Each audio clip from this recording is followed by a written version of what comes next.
Frontline Club always aims to have multiple voices and opposing perspectives represented at our discussions, and unfortunately tonight we were hoping to have a representative of RT to join us for the discussion, but they were not able to have anyone participate. So with that being said, I'll introduce you to our panelists this evening. From the left, Richard Gizbert, who will be chairing the discussion, is the creator and host of The Listening Post on Al Jazeera English, which analyzes international media coverage of current events.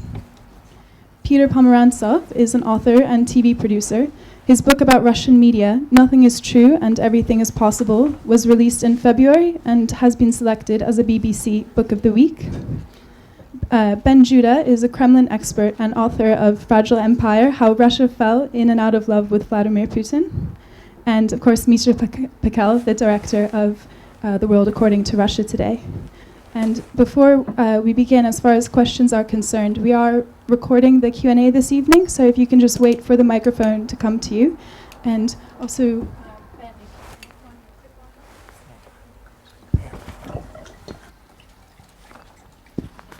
And now over to Richard. All right, thank you. We're going to get to the questions relatively quickly from the audience. I mean, typically the format here is we have a discussion, and we'll keep it up here for about 15 or 20 minutes before we open it up. But I'd like to get to your questions more quickly tonight, simply because we've got so much to talk about. I had a question for Misha earlier, and he's not really that up to speed because he says he's dropped this project. I know that when you've got a long-term baby on your edit suite, and you finally get the program out, as you did a month ago, you just want to get away from the subject as far as possible. Maybe Ben can answer this. But just to bring RT coverage up to the present, did you see any of their coverage of the Nemtsov assassination? Was it more of the same, pattern continuing? Anything jump out at you?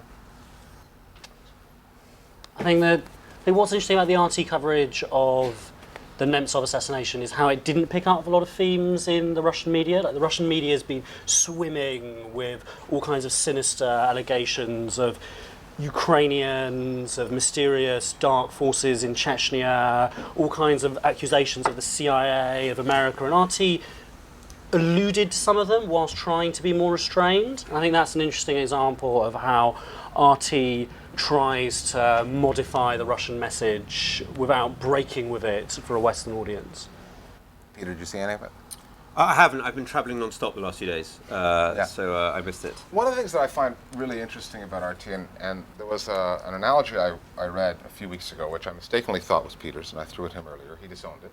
But I think it's really interesting because propaganda as we've known it seems to be morphing. And the Russians have a certain kind of propaganda, have traditionally, as the Soviets did before them, delivered to their domestic market. And I just want to ask you gentlemen about what now looks to me to be a two-tiered approach. The narrative that they deliver domestically through NTV, Rossiya Сегодня, and the other mainstream outlets, versus that which they're telling the world. The metaphor that I heard was a fighter plane, when it looses missiles on its target, standard operating procedure immediately afterwards is to dump flares out of the back of the aircraft in order to distract and to confuse, in a way, ground-to-air, heat-seeking missiles. And someone suggested that RT is the leading proponent of a pattern that is not dissimilar. Rather than actually attacking a point and coming up with one single alternative narrative, oftentimes the idea is to, it seems to me, is to throw a bunch of stuff at, try to see what sticks, and use the channel in the same way that those fighter pilots used flares to distract and confuse any incoming flak. Any thoughts on that? I think in terms of a two-tiered approach, I think that's always been the case. So if we go back to the 1950s and we the Soviet Union was beaming messages into its own population into the West, you'd see that in the run-up to the death of Stalin, the Soviet Union was pumping out to France, Italy, communist movements in the West, the idea that the Soviet Union stood for peace. The Soviet Union was against nuclear missiles, the Soviet Union favoured disarmament, whereas inside Russia, the Soviet Union was alluding to mysterious, dark forces, the Doctor's plot, ideas about Jews controlling or operating behind the scenes that were having to be purged. And the gulf there was as massive, and it was probably bigger than the gulf between kind of Channel 1 in Russia and Russia Today right now. I think with the flares, I think that is different. And I don't think it's brand new. I think you started to see it beginning in the 70s and the 80s, and there were all kinds of multiple narratives that were thrown out about the shooting down of Cal 007, about various incidents in the late Cold War. But I think it's taken on a life of its own because of the internet, because the internet allows these to be. You're not just planting 6 or 7 stories about who shot down a plane in an Italian newspaper, in a Hungarian newspaper, and that's it. There's nothing else you can do with them. You're tweeting them and you're watching them morph and live, and you're watching the internet kind of shape the way we perceive the news. And I don't know how many people have been watching Twitter today, but it's pretty amazing that you have Putin not seen in public for a week, and we now have a good chunk of the Russian internet that thinks he's either dead, had a baby, there's a mysterious announcement that's supposed to be made that people are tweeting about, and I think that's a case of Twitter actually shaping the media, kind of creating what's in our own heads, and I think that creates a lot more opportunity for those flares to have their smoke twirl further. Peter, when I threw that at you this morning, about an hour ago, you talked a little bit about this being part of the tradition in the way the Russian military thinks and intel as well. And Putin comes from that world. Well, I mean, even going further back, looking at how the Akhrana, the Tsarist secret police, would work, it was all about spreading conspiracies. I was recently rereading one of the finest classics of Russian modernist literature, which has now got a very good English translation, which is St. Petersburg, which is based in pre-revolutionary St. Petersburg, which is a world where no one can say what is true, a million conspiracies going in different directions, no one understanding who on earth they works for. I mean, which is very similar to the Moscow we have now. So this is an old thing. I mean, going back to the Protocols of the Elders of Zion, which was produced during Tsarist times, we still don't know who produced it. Was it the Tsarist Akhrana or NGO produced it? So conspiracy maskirovka is an old tradition inside Russian political practice and certainly in military thinking. So Russian information war thinking really takes off actually after 2000, where they start to think about, and this is quite hard to grasp actually, I might quote something from the Information Psychological War Handbook given to students of Russian security academies, where they talk about information psychological war as the war of the future, contactless war, an invisible radiation that can permeate the other side. It sounds like something out of a science fiction novel, but this is part of orthodox Russian military thinking, and the main principle is to disorganize the enemy, disorganize them by spreading confusion and conspiracies, any form. So that's very much become part of mainstream military thinking now, but a very long and healthy tradition of it inside sort of Russian Secret Service thinking already. If we can have a show of hands for questions, please, we'll get a mic into the audience. One point I want to throw out first, which is why is Russia Today effective? Is you have Russia Today that's beaming out into the West, and what it's beaming out through its programming is this idea that there is no fundamental truth, that there is no such thing as news, that all news is entertainment, that you're just as bad as us, that all of your so-called values actually in the microscope into them will find that they're all sort of little molecules of blood and betrayal, and we're the same. There's no truth. And why is that being effective? You've had people trying to convince, you've had that message coming into the West from various different foreign sources for decades. And one of the reasons I think it's so effective is that right now in Britain and in America we have a moment of intense intellectual lack of confidence. Just one example of this is Angela Merkel, the leader of Europe, Queen Europe was asked, what makes you proud of Germany? Why are you proud to be German? And her answer was, because we make good windows.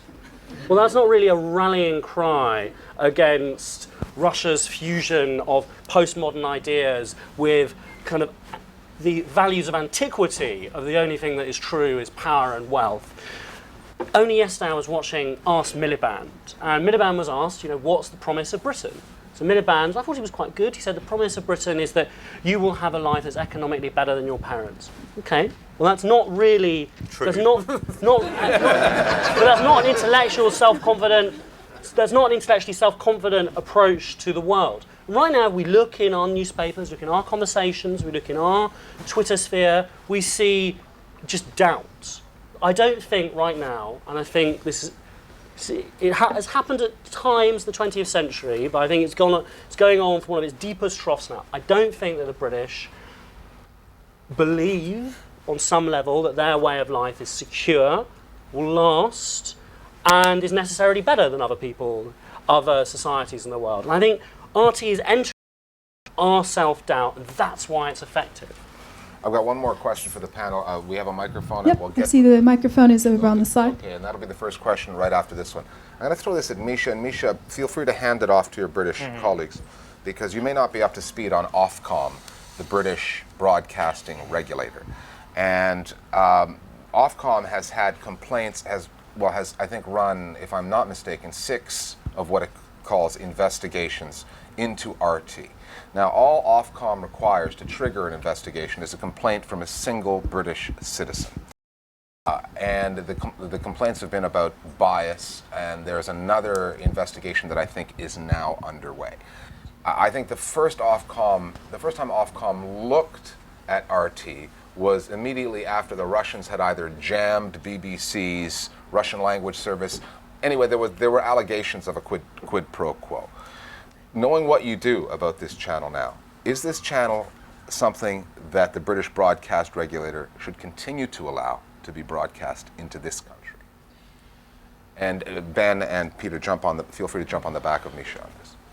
I find it very hard to judge upon that, because this is, besides the crises, the channel is quite a normal channel, but when it really gets difficult for Russia, then you see that there's a certain, or it feels almost like a mechanism that you see all these scenarios spread, and so I think it's hard, because I don't know if I can say if it should be abolished or not. I mean, what I try to do is to find out if they were using journalistic tradition in the way they make news. And what I find, what caught my eye was that when it's about Russia, you don't see any criticism from the channel itself. So when there is something like MH17, you see that what is being said is basically what the Kremlin says without asking without asking questions about it, and that doesn't really make it journalism for me. So maybe we have to ask the question whether Russia Today is actually a journalistic channel. Maybe it's more an entertaining channel. I mean, I don't know. Peter, what do you think? I'm radically against any sort of censorship. I think the point of the First Amendment is the point to be able to bullshit in public. And I think that's in America, though. Yeah, well, I think we have a lot to learn from that. I prefer their model to ours. I'm against any sort of form of censorship, unless you're in a military situation like the Ukrainians, where I think it can be discussed. I mean, when you're actually at war, like real war, then maybe that's a different ballgame. But generally, certainly, I mean, firstly, the effectiveness of RT. I don't think it's very effective. It only has one viewer. It only has to convince Putin that it's working, and it reflects his clique's idea of what how to infiltrate and influence the West. There's very little sociology about whether it shifts public opinion. So I think we have to be very careful. I think every time, the problem is we sit, so the way RT and Sputnik get their money, from what I understand, there are people here from there so they can tell us whether I'm wrong, but the way it's been reported by Leonid Bershitsky and other people in Bloomberg is that to sort of prove they're doing well, they've got to get lots of mentions in the Western press. So look, we've got 57,000 clicks, thus they do stories about aliens all the time. Do stories about aliens and get clicks, we get more money. And we get all these mentions in the West. So the classic line that they sometimes like to say, all this criticism of the Frontline Club, it shows we're doing well. So we're in a bit of a loop. Every time we talk about them, they get more money. Look, nobody in Russia, I mean, one has to understand the cynicism of how budgets are digested and consumed in Russia. So we have to be very careful about this influence. I mean, let's say RT just opened in Germany, yeah, and I was actually very worried about this because Germany has a strong middle Germany, not left-wing or right-wing freaks, but strong middle Germany, which is anti-American, pro-Russian, and racist towards Ukrainians. Yeah? No, frankly, that's what it is. Yeah? Ukrainians are untermenschen within that discourse. And they could have done really well. And instead they went for conspiracy stories, because that's the easiest way to get clickbait up, to prove to Putin you're doing well, but actually virtually no influence on SPD, which wants to be in bed with Russia. You say they missed a trick. Yeah, exactly. So one has to wonder whether the logic is, whether they're happy that we're sitting here. Because actually the trick is like, get a budget from Putin, that is delete, digest the budget. So one has to be very careful about the effectiveness. Is part of the point of RT is the psyops that they have a channel. We have a big channel. I wanted to get into a Moscow club. Yeah? And so I came back the next week and I got my friends to dress up as bounce. It's the Russian idea, look, I look big, I look powerful, let me in. So the idea of RT, the idea of Sputnik is, look at us, we're huge. When actually behind that cowers an economy the size of Italy's and a president who might be crazy. So we have to be very careful. We talk a lot about maskirovka. The opposite of maskirovka is pokazukha. So it's bluff. So are we just here sitting playing into their arms? So we have to be very careful. The point of information psychological war is you never exit the Hall of Mirrors. But I'm against censorship.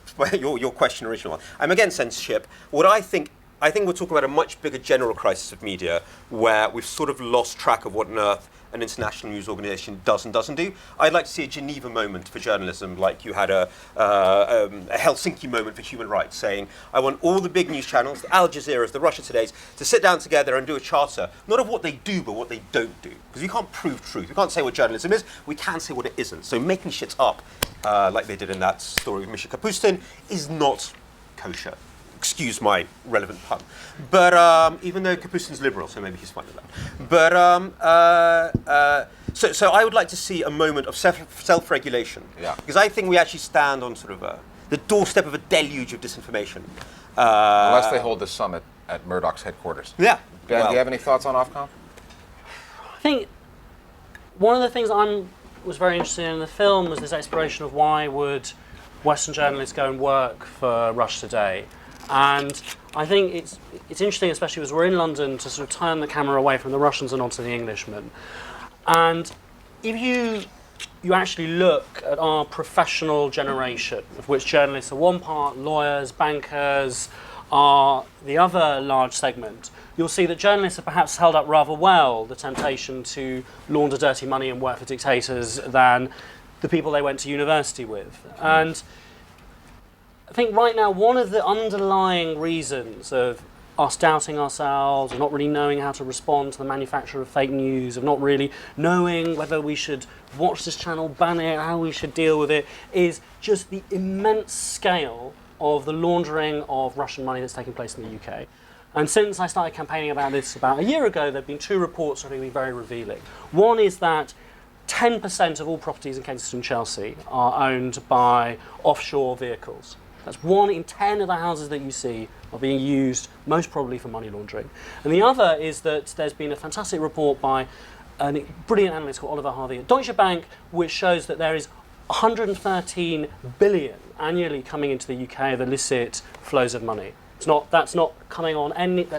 We can see that on our balance of payments, but that's not coming into figures that certainly HMRC will be looking at. And where's that money going? That money is being pumped through and is being laundered through law, it's being laundered through banking, it's being laundered through PR, and the journalistic characters in the film, I don't think what they're doing is morally defensible, but they're not actually behaving very differently from the estate agents of Park Lane. They're not behaving very differently from the owners or the employees of exquisite boutique hedge funds in Mayfair. So I think that's something that we need to look at.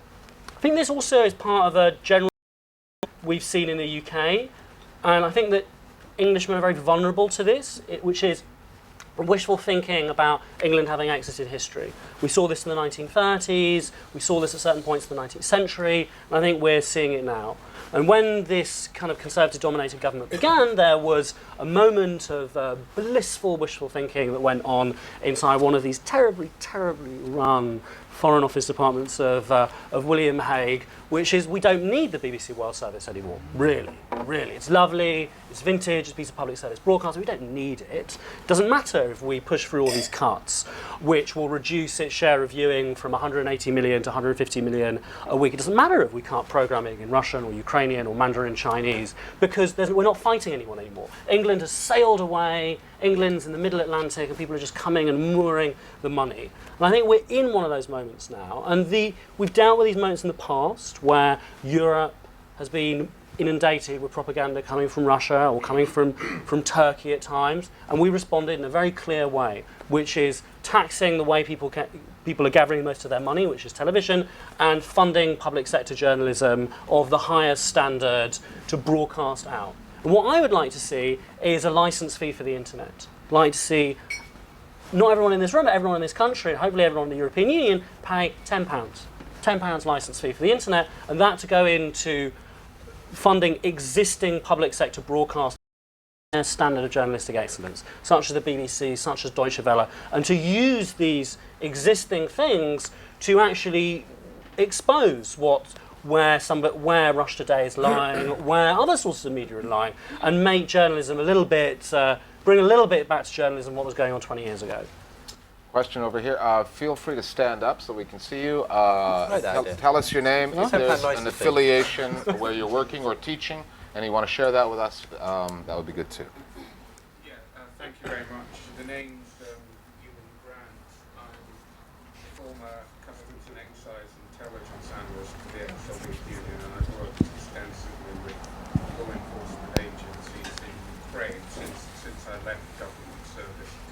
I was also the in-studio external commentator on LBC Radio on the night of MH17, and one of the phoning-in experts was Robert Fox of the Evening Standard, and I would commend his comments that night and his reports in the next few days on that.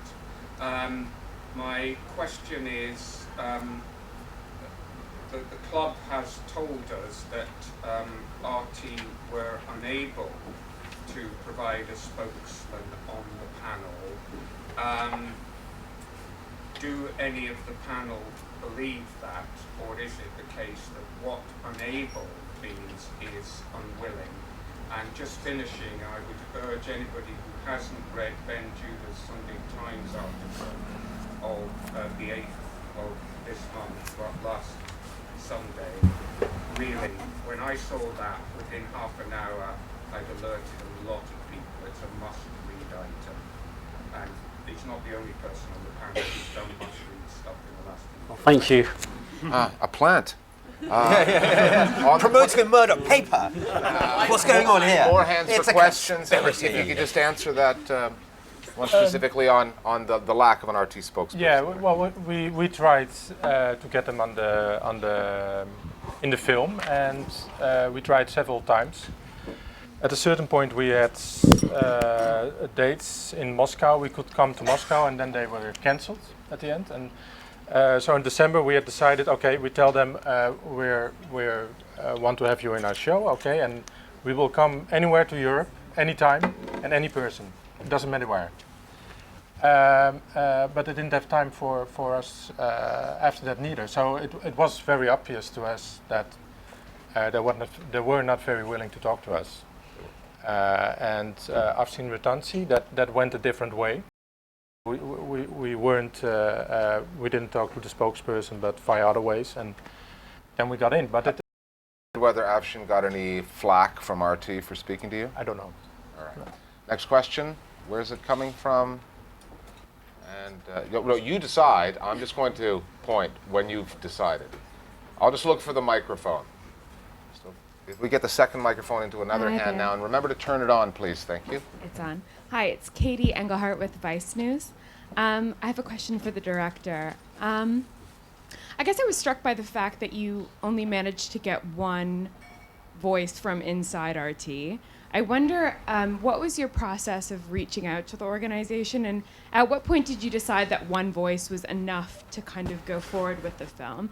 And I ask that because I think some of the criticisms actually were allowed to stand, and could have been sort of addressed at least by voiceover. So for instance, Sarah Firth's sort of claim that, RT was unusual in allowing her to go forward and be tear gassed. That was allowed to stand as a criticism, when I think we all know that every outlet, including British outlets, like a good tear gassing on camera. So, I wonder how hard... Nobody likes it more than Vice News, but go on.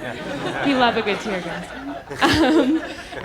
So I wonder, how hard you tried to get a voice that could have countered some. Answer this question? If you want, yeah. I gave him the mobile number of the head of RT. Margarita. I gave him Margarita Simonian's mobile number. He called, he texted. What could he do? I guess I wonder if there were other voices you could have reached think to. I mean, because I like a good RT article. Sometimes Yeah. they're not all bad, and I think I wonder if you I think we worried approached about that, yeah. I think we approached about 50 people from RT in total, Yeah. something like that, 40, 50, via LinkedIn and that kind of ways. And I think we spoke to 12 people, something like that wanted to speak to us. Some of them working at RT still. But when it comes to speaking on camera, it's a different story, because then everything goes via Moscow. And when you can't when you don't get proof in Moscow, then all the doors shut, and so we tried to do it not via the spokesperson, but trying to approach people themselves. And at a certain point, when you notice that they don't want to talk to you or they don't want to be in the show, you can do two things. You can say, okay, I'm not going to make it, or we're going to make something else. But I think this story is important. And if there's one person from RT willing to defend RT or willing to say their point of view, then I personally wished there were more people in it. I totally agree with you that it would be more balanced. I agree. But if we don't get the possibility, then I still think it's important to make it. There's also Just lots hands of for the next question. Let's get the mic to the next hand while Peter makes this. no. point. I said I keep on getting approached by networks who are trying to make the RT film, like the biggest, even bigger networks than Misha's, and it's always the same story. First they say yes, and then they disappear, they flake out. I wrote to Margarita, wanted to include her in a. They said yes, I was virtually getting on the plane, and they wrote to me saying, actually, we've looked at your stuff, we've decided, and here's the irony, I think they said you won't be objective. I'm like, that's your whole philosophy. But anyway, no, but listen, but they did the same thing to Beshitsky. This seems to be like, we all want it. We all want our moment with Kisilyov and Simonian. It's great for us, we're journalists, but they keep on just sort of saying yes and then flaking. It's, so. The next speaker doesn't have to identify themselves. Sorry, I'm going to go to this person here because he works for our show. Will Young from the Listening Post. Yeah, I work for Richard. And then we'll come here next. Sorry. The 20th century is littered with examples of countries on the other side of the geopolitical divide that have complained about soft war, soft power pushes through the media, through other means. And I just wonder if the panel would like to discuss whether the recent sort of upsurge of discontent at RT, complaints from, say, the BBC World Service that it's so well funded and it's so effective, is this just sour grapes, that there is a soft power media outlet that is being effective from the other side of the geopolitical divide? Who wants to go? I'd like to have a go at that. I think there are two ways we can go answering that. One is, firstly, I had a chance to meet the Queen of Russia today, and I think, as I said in the documentary, that she's a very, very skillful TV executive. And when I asked her, well, what do you think of us? What do you think of the Western journalists that cover Russia? She practically laughed in my face. She went, you're all in your 20s, your early 30s, you make no money, you've got no sources, you're rubbish. You don't have any access, half of you are not even on staff. The so-called bureaus, unless it's Reuters or Bloomberg, which have got a lot of corporate interests there, and that constrains them to a certain extent, bureaus of things like The Economist have got one person in them, or if that. So how do you expect to gather any news? You just can't. If you look at how the West is seeing Ukraine, how the West is visualising what's happening there, you've got people on their own, often who don't even have war insurance, who are writing stories for £100, who are risking their lives for 50 quid here and there to do a little phone conversation. And this brings me to this point of why I think you need a licence fee for the internet, because people keep on telling me, like, how could it be that The Guardian published an article that didn't mention this or this bit of history, or this or that or the other? My answer to them is, if you read something for free, don't be surprised if it's shit.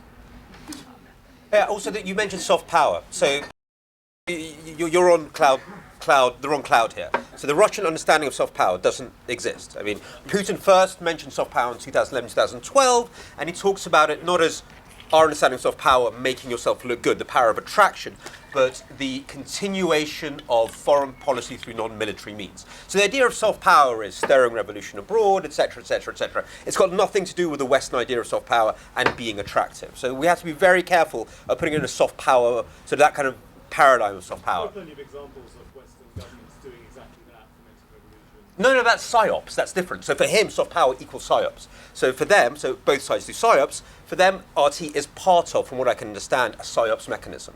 So it's not like the BBC. It's just like everything is psyops. There's one. Because we are on the receiving end. No. That's how they conceptualize soft power. I don't want to get into the sour grapes. I'm just saying it's not about soft power. RT isn't about soft power. RT is about psyops. But psyops being made into the covert has become overt. What were small sort of That's ridiculous what you just said. Oh, okay, fine. I mean, you're being supported by the intelligence services, so it's natural you would say that. Is he? Naturally. Am I? God. So no, it's just a different category of I thinking think, about. this lady's been helpfully pointed out. What I'm trying to talk about are things like VOA, BBC Persian, Radio Free Europe. These are media outlets supported by governments to effect political change. I think one of the ways that RT is different is that RT's tapped into a lot of things lurking beneath the surface here.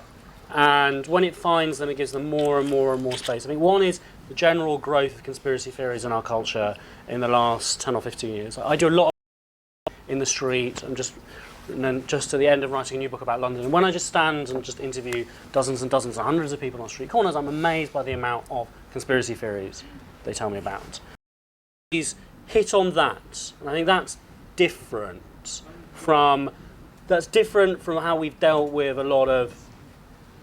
media coming in the past. I think RT's tapped into one strand of anti-Semitism, which they like to throw at me, which is this neocons of taking journalists with Jewish names and saying, this is a neocon, wink, wink, nod, nod. I think there's a sort of unrecognised and growing anti-Semitic mood in Britain. And yet conspiracy theories get a lot of currency in an era where 9/11 led to the Iraq War, which was based on very faulty intelligence, in a time when bankers are getting away with all you talk about a lack of confidence. Well, yeah, you don't have to go far into conspiracy theories to find out where our mainstream narratives just don't seem to have the answers to a lot of questions. No, which I think that's what makes RT interesting. What's interesting about RT is where it takes us into our own discussion about who we are and what we stand for. And I think that we need to have a kind of moment of reckoning as kind of an intellectual class of what is it exactly we believe in. Because it's shown us actually maybe there is a truth.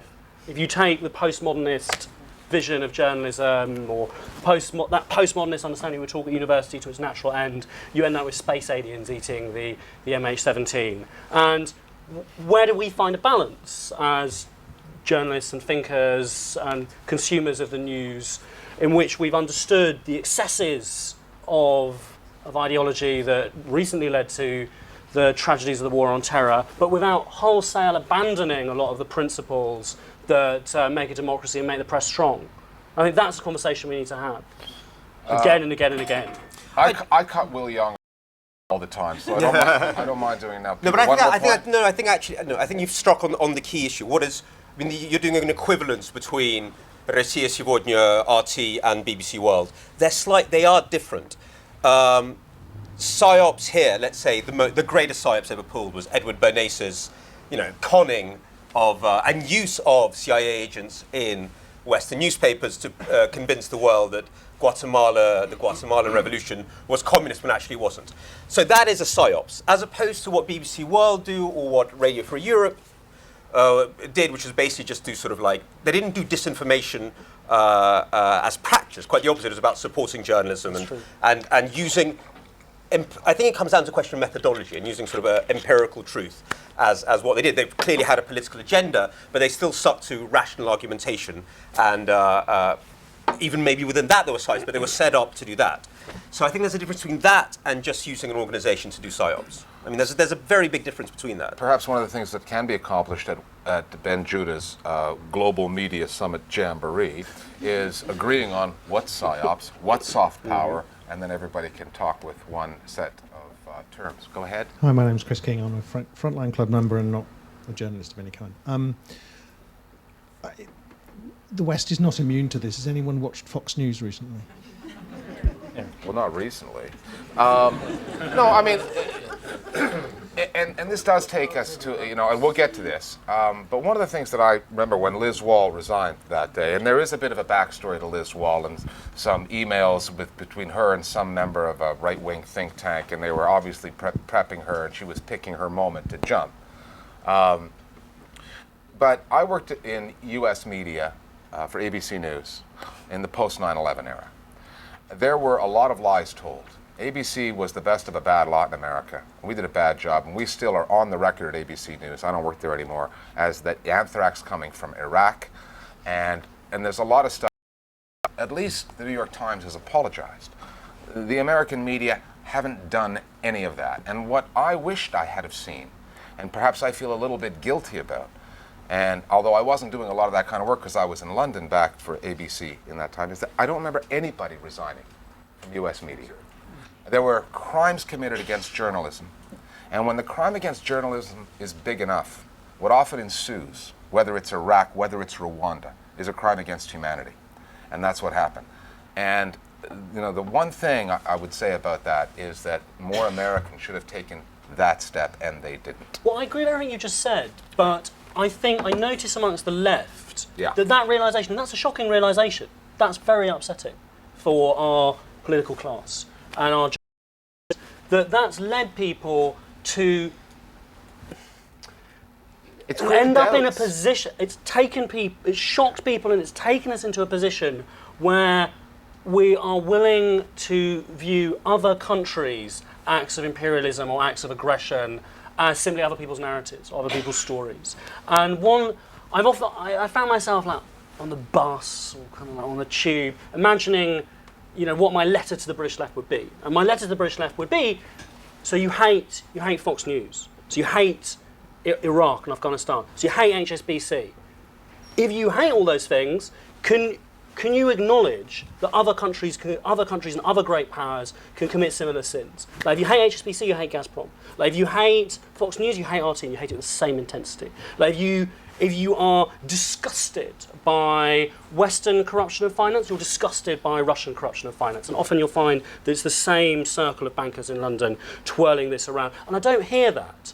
And often I've noticed, especially with the British left and how they sort of see the world, and the American left as well, I think, sadly, is this idea that because we are the only force of history, us great white males in Western Europe, nobody else can be an imperialist. Only an Englishman or an American can be an imperialist. Everybody else is somehow responding. I don't think that's how people see it. I think. If you look at the Seamus Milne column the other day, in which Seamus Milne was writing that the demonisation of Russia is pushing us to war, and he's fair enough, interesting point. We should debate it. We should debate this more because it's a very serious issue what's happening in Ukraine.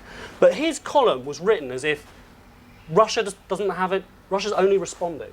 Russia doesn't have an agenda. Putin's not a force of history in his own right. Okay, but let me just turn that around on you, because I'm from North America, and I know what they listen to. All right, and I also covered Russia. I was in and out of there in the 90s a lot. And what you saw in Russia is that you saw the Baltics stripping away. You saw their area, their traditional area of influence falling away the way it had after 1917 or in the chaos. You saw the Baltics, you saw Poland, you saw missile shields, you saw all these things now. And the Russians, they moaned about it a little bit, but they were weak at the time, and they did nothing about it. And then it's Ukraine, and, they drew a line. I can remember Kennedy. Well, I don't remember because I was 4. But during the missile crisis, when, the Russians wanted to put missiles 40 miles from American shore, American territory, Kennedy threatened to go nuclear. All right? So the dominant narrative in the West somehow is all this stuff has been stripped away from Russia, and you can blame their communist system, you can blame their failed economy, you can say it's the natural progression of things. But all of that territory ceded, almost not a word said, and not a shot fired, and then come Ukraine, the Russians make a stand, and all of a sudden, Vladimir Putin wants a return to the Cold War. That is the narrative that is being delivered to North America and to a lesser extent to the UK, because it's a little more shaded here. Here's a point. You know what I'm saying? I understand what you're saying, but I'm going to come back. I'm going to just riff on that, which is I find it extraordinary that amongst the left, people go, how dare people impose themselves in the Middle East? How dare America invade Iraq and tell the Iraqis what to do? And then Russia pursue colonialist policies in Ukraine or its near abroad. So what? Ben, it's not so what, don't care. It's don't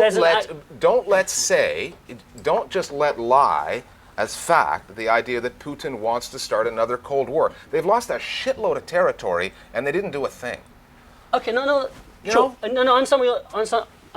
I'll accept that. And I'm not a fan. Look, I'm not a fan of this guy. I cover media for a living. He stomps on media. I don't like what he's about. Cold War's a slogan. So what I see happening in Eastern Europe is you have states, sovereign states that are being created that either fought for their independence or with huge enthusiasm this independence was received, states that have tried to pursue and define their own foreign policy.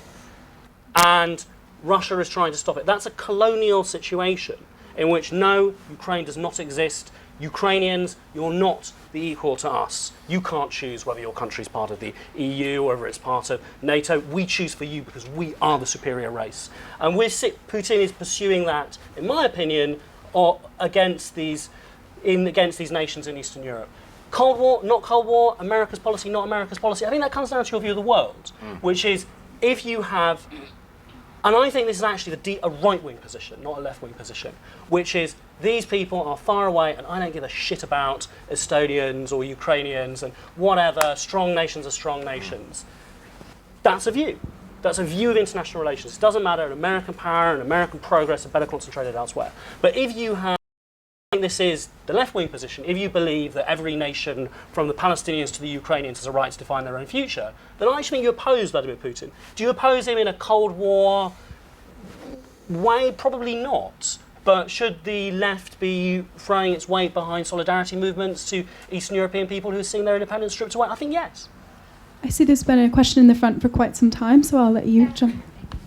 Hi, my name is Anna. I'm doing postgraduate degree at Goldsmiths University, and I'm funded by British government. First education I got in Russia because I'm Russian, funded by Russian government, and I traveled quite a lot in my life. So I just want to oppose what you're saying. Like I was Which born bit? in 1988, so I was born in Same year as me. USSR. Yes. So none of this concept that you said, like Russian superior nation, and this is how it works. We were brought up saying like all these countries of former USSR are our brothers and sisters, and like we should treat them as the same as us. Yet when I lived in Doha for 2 years, I met lots of flight attendants working for Qatar Airways, my age, Ukrainians. They literally hate me. I don't know, like I didn't do anything to them. I don't know them, but they have different concept of being brother and sister. So coming back also to demonizing Russia today. Well, I understand this is a problem of journalism perhaps, but I worked as a fixer. This is unseen kind of people No, I know. working. So I worked as a fixer in Russia for British media all kind of BBC thing, Five Live, BBC World News, and so on. You name it. I worked for the Daily Mail, the Sun, and so on.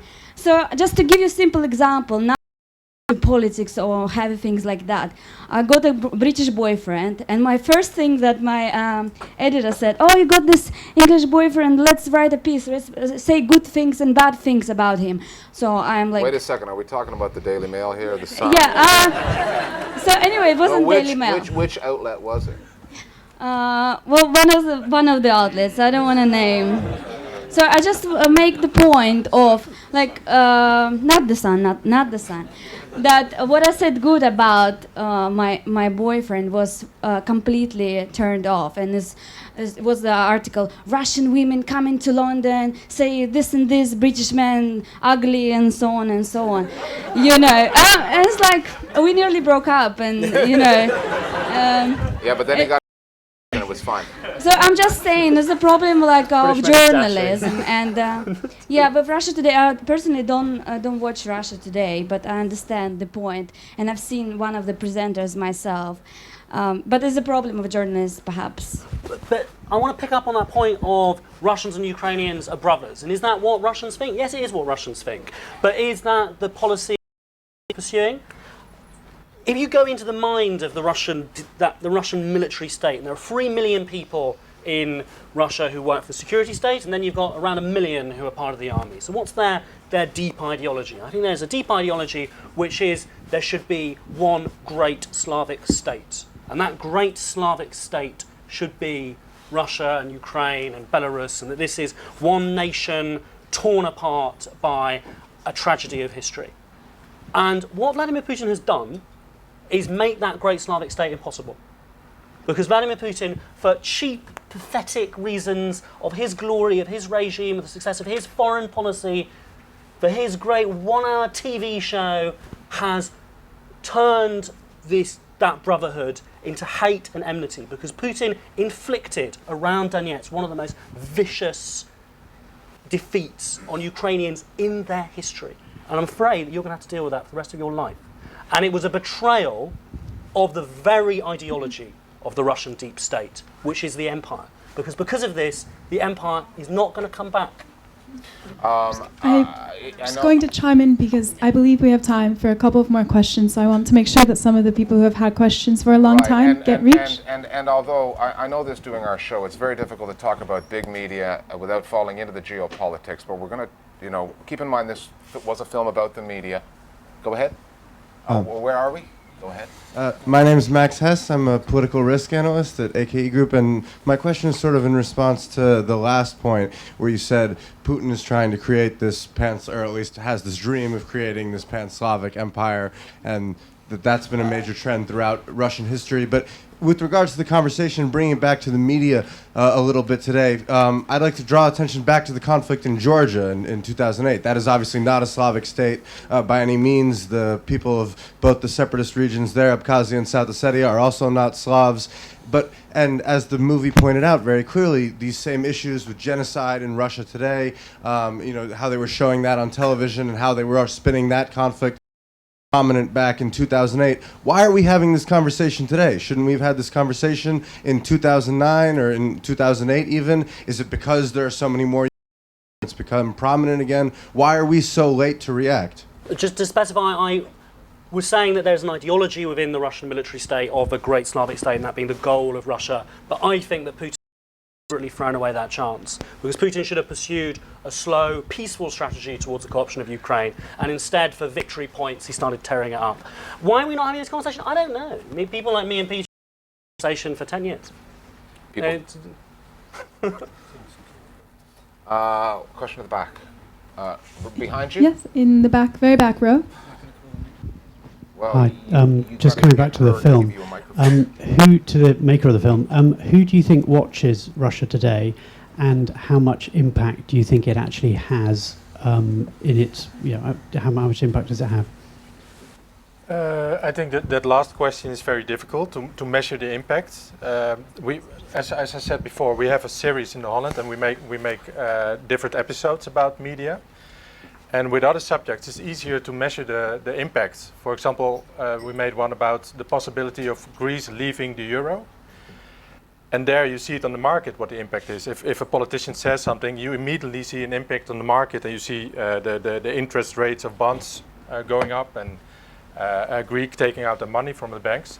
But here it's very difficult to measure it. It's not that you can you can't look in the heads of people that look at Russia Today, or you can't survey it. So to be honest, I don't really know what the impact is of the channel, but. I think now 1.4 billion, if I'm correct, at the moment. So it's. It must have. Unless it's 1.4 million people around the world watching it, the same video.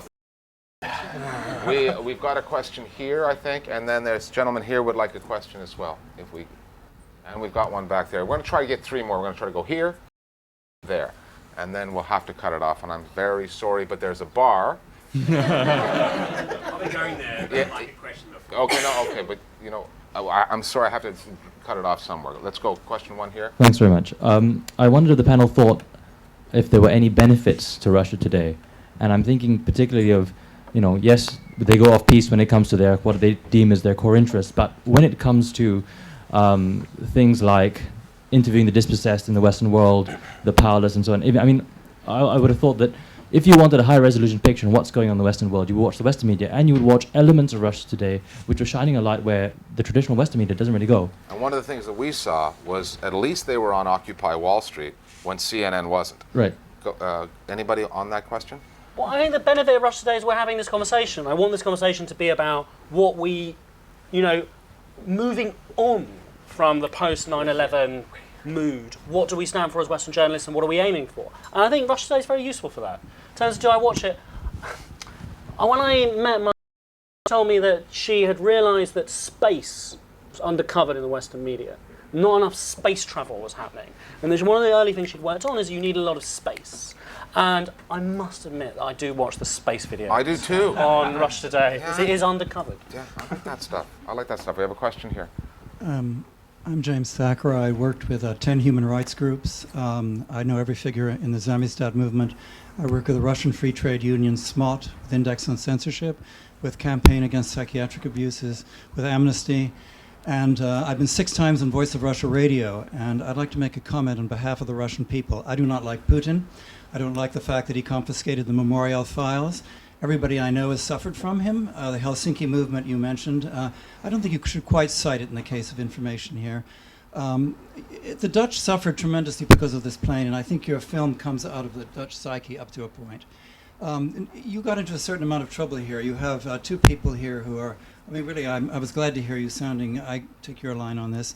Nekrasov is Voice of Russia Radio. And I walked off the set when I was faced with him. He's a friend of Putin's, and he's quite an idiot, as a matter of fact. So you found an idiot, and he's not exactly a very good person to be talking about. Can I interject, James? Sorry. Actually, Nekrasov was a guy I pitched to you. Mm-hmm. You recorded 3 or 4 hours with him. No, not that long, but... Yes, I was there. It was taking place in my studio. Yeah. So you recorded 3 or 4 hours of that. You included 2 15-second clips, both of which elicited laughter from the audience. Thank you. That's nice. Nice coverage. In terms of who goes on these stations, a great number of American statesmen, people from the Pentagon and the State Department have been on Voice of and Voice of Russia Radio. I went on with people from The Guardian, from the London School of Economics. We all criticized Putin, and we weren't censored. I've been censored in the BBC, where I'm known as the cheerleader for Obama. I'm on the Democrats' press committee. I have been violently anti-Putin. Forgive me for saying this, Dmitry. And in the course of all of this, popularity of Putin has been increased from 20% to 85%. The Russian people have been driven towards Eurasian. I see that the first sanction that really made sense was yesterday of Alexander Dugin, who is an absolutely classic Nazi in Russia. This is the danger we run by vilifying the Russians.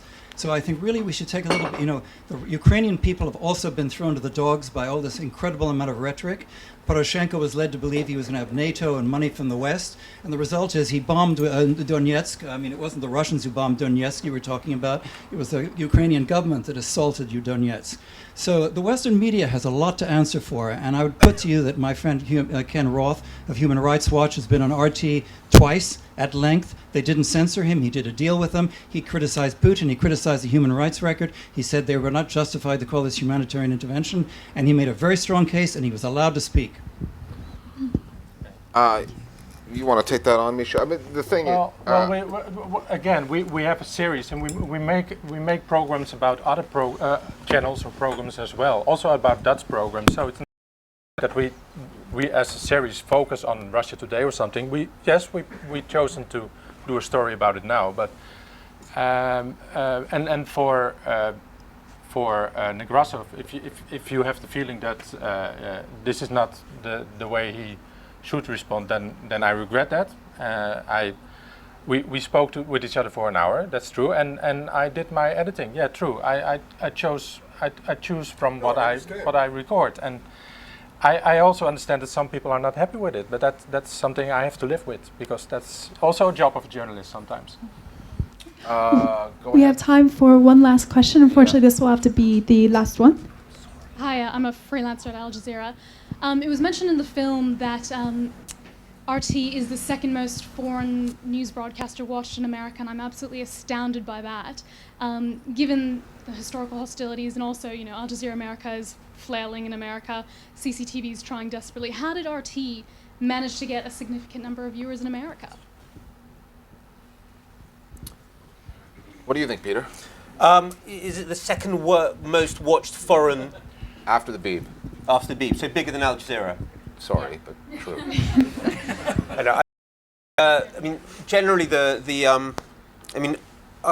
does its sociology very well. It's all about sort of surfing waves that are out there already. Question is whether those waves, as in the left-wing fringe, the conspiracy fringe, whether those numbers translate into public opinion. But let's say in Britain, way ahead of the UKIP story. And generally the far-right story. And so they were showing UKIP way before the BBC took them seriously. So they put on trends which, are undercovered, and they try to bring them up to get a viewer, or to get or because those trends sort of cohere with Russian interests. So somebody else asked the question, should we be grateful for it? I think RT would be a very useful thing if it just did what it said it did, which is an alternative point of view. I'm all for that. I think that's a fantastically positive dialectical thing for our system, but it doesn't do that. The point is that it gets those viewers, but the point is to then see disinformation when it matters. So it's chicken feed. It's an old theory of propaganda. So you do something to get some viewers, the UKIP viewers, the conspiracy, the far left viewers, the Pat Buchanan viewers, and then you see disinformation when you need to. So it's a very old propaganda tactic. So how have they done it? They've done it by looking at the audience and seeing, what's moving and what's happening. The question is, does that being second most watched translate into public opinion? Will they be able to swing an election in France, or help to swing it by, backing the National Front? That's where it gets in. I asked the head of Russia Today, why is your TV channel so successful? How did this happen? And was it a surprise to you? And she told me that when they handed this to her, she didn't believe it would be a success, and she was stunned when she came to London and she met people, black cab drivers, saying, "I will only watch Russia Today because it tells the truth," and she thought this was hilarious. And why did this work? Well, she said that, and she's right, that Putin has given lots and lots of people huge checks. Whatever happened to the space program? Whatever happened to this? Whatever happened to that? Most people just stole it, disappeared, just laundered it, and it ended up in tax havens all around the world. She didn't steal it, or didn't steal very much of it, and she ran it extremely well. And I think for good and mostly for ill, she's one of the most gifted television executives of our age. And I asked her, how did you work out Russia Today? She said that she was put in this sort of command suite with 18 TV screens, and she watched them, and they were all the same. So it was red or blue, same two presenters, same skin colour, same tone of voice, same stories in the same order, she instantly realised that Russia Today had to be different, had to be green, because no other channels are green. It had to have different camera angles, not ones that went, the ones that came in, out. And she realised that no one was ever going to watch Russia Today because they wanted to find out what the president was doing, what does the president have for breakfast, how's the president's swimming routine, is the president still alive? No, they were going to watch it because they were going to be hopping through and they were going to be, oh, green kind of Mexican lady presenting, oh, interesting, and they were just going to stay. And that she said that she started running these little tests. They run a story and it would be on space. Ooh, getting more of it, zooming up, cranking up. And she identified, and she explained this to me, lots of kind of pockets of things that felt underrepresented. And they were that conspiracy fringe of America on the far left, underrepresented. Let's get them on, let's get them on. There's an audience for that. But Space travel, let's get on aliens, let's get on. It goes further than that, Ben. It's not... Well, that's what she's told me. Okay, I'm just quoting what she said. What I'm saying is that you don't have to be a conspiracy theorist in the US to not be happy with the That's what she corporate said. media that you've been fed over, the last 20 years. And, you had this horrific Iraq media situation that Americans are now wise to. I would argue that RT would probably never have the kind of success in the UK that it has in the US, because the level of dissatisfaction with media in the UK is not nearly that of what you have in the US. That is a prime market for someone to bring something different into. Whether they're going to cover Occupy Wall Street, or they're going to ask tough questions at the Pentagon, the way that those conventional American corporate networks simply do not. And I think that's one of the reasons that it was primed. The odd thing was that in the early days of Russia Today, before they went completely off-piste or on-piste, whatever is their piste, used to say, they still called it Russia Today. When we said, ironically, Russia Today has some interesting things to say about every country in the world except Russia Today. Thank you for your film, Misha, Ben, and Peter, for your comments. So much, Richard, Peter, everyone, for being here. And thank you so much, Misha and Luke, for bringing the film here.